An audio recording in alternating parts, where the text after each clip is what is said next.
সাল 1984 সে কিন্তু 3 ডিসেম্বর রাতে ঘটে যায় বিশ্বের সবচেয়ে একটি খারাপ শিল্প বিপর্যয়। ঘটনাটি ঘটে ভারতের মধ্যপ্রদেশের ভোপালে ইউসিএল নামে একটি কীটনাশক কারখানায় রাসায়নিক দুর্ঘটনা। এই কারখানা থেকে ছড়িয়ে পড়ে বিষাক্ত মিথাইল আইসোসায়ানেট গ্যাস।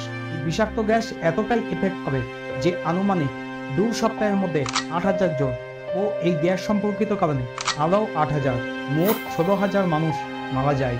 সরকারি তথ্য অনুযায়ী তাৎক্ষণিক মৃত্যুর সংখ্যা 2,259 জন। এই গ্যাস এফেক্ট করে প্রায় 5,77,366 জন মানুষকে।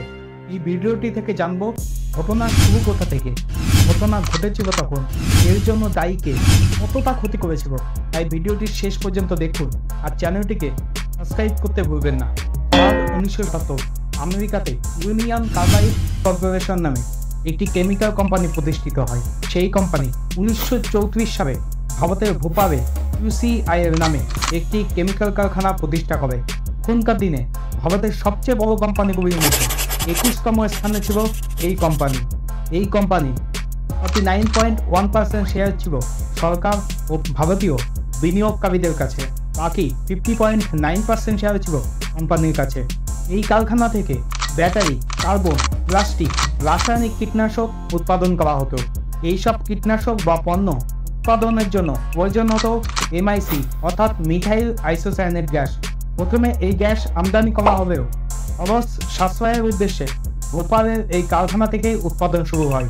এই মিথাইল গ্যাস স্টোরেজের জন্য মাটির নিচে 3টি ট্যাঙ্ক E610, E611 ও E619 বসানো ছিল, যার মোট ক্যাপাসিটি ছিল 68,000 লিটার। একটি ট্যাঙ্কে 50% মিথাইল পূর্ণ করা বিপজ্জনক, তাই প্রতিটি ট্যাঙ্কে নিষ্ক্রিয় নাইট্রোজেন গ্যাসের চাপ দিয়ে ওজন মতো মিথাইল গ্যাস বের করা হতো। 1984 সালের অক্টোবরের শেষের দিকে ট্যাঙ্ক E610 এর নাইট্রোজেন গ্যাসের চাপ ধারণ ক্ষমতা হারিয়ে ফেলে। এই সময় এই ট্যাঙ্কে 42 টন বিষাক্ত মিথাইল গ্যাস ছিল। ট্যাঙ্ক থেকে সেই মিথাইল গ্যাস বের করা যাচ্ছিল না, তাই সাশ্রয়ের জন্য কারখানার কিছু কিছু অংশ বন্ধ করে দেওয়া হয়। তবে ট্যাঙ্ক ও পাইপলাইনে রক্ষণাবেক্ষণ কমে যায় ও কমজোরি হয়ে পড়ে।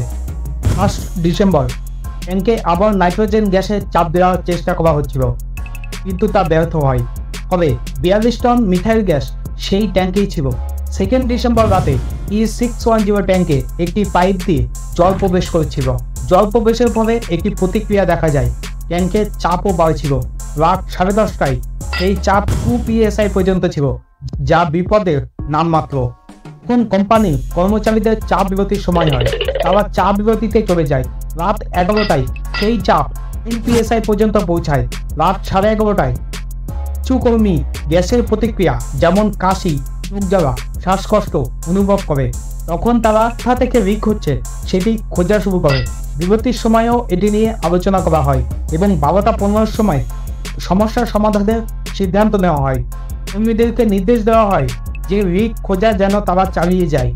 বিরতি 12টা 40-এ শেষ হয়। ততক্ষণে E610 ট্যাঙ্কের তাপমাত্রা ছিল 25 ডিগ্রির বেশি এবং ছিল 40 PSI, যা আশঙ্কাজনক অবস্থায় চলে যায়।